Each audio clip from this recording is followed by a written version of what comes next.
Hi there, I'm Steve Davis. I work in UCD, and this is a project I've been kind of leading and designing now for the last few years.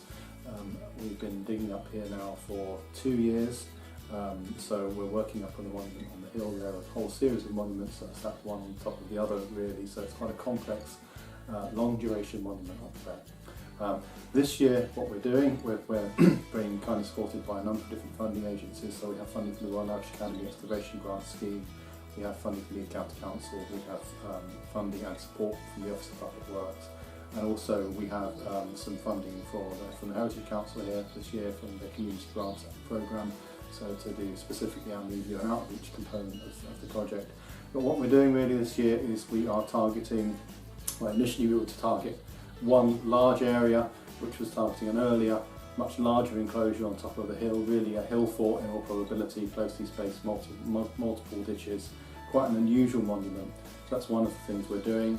And now we have a second area as well, and we're targeting the southern enclosure, which is a small enclosure that cuts the present phase of the monument, and it's where we found the burial last year. So that's what we're about this year. We are, as last year, we're being directed by Cathy Moore, who's directing our excavations, and we have a whole range of French supervisors this year who are very experienced, and that's my opportunity.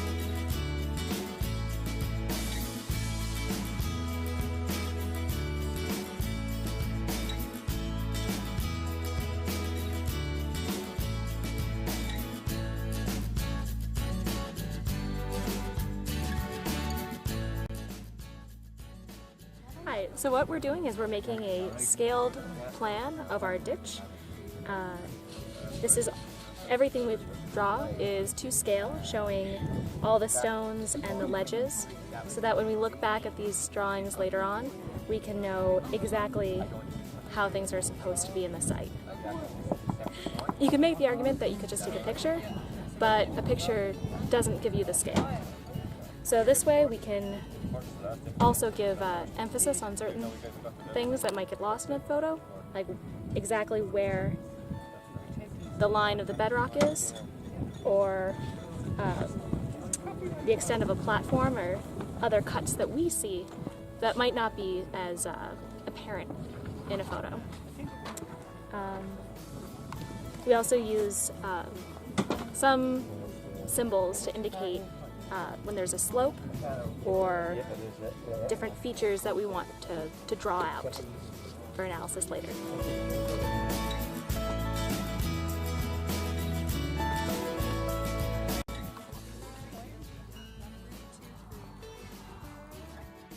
Context sheets. So at the minute we're excavating in the inner enclosure ditch, and we're taking it out one context at a time. So as we go down through the ditch fills, we're working through the depositional sequence. So kind of the most recent events are at the top, and as we get deeper in the ditch, we go further back in time. And as we go, we're looking for kind of changes in the composition, the colour, the character of the soils.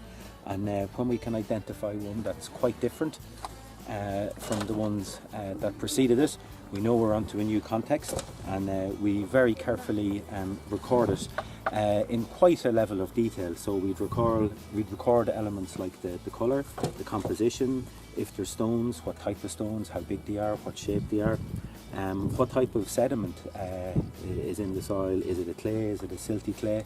And the reason we do that is the soil characteristics can inform what type of depositional processes cause that to form. So most contexts form through a combination of either natural sedimentation over time or deliberate depositional acts, or a combination of the both.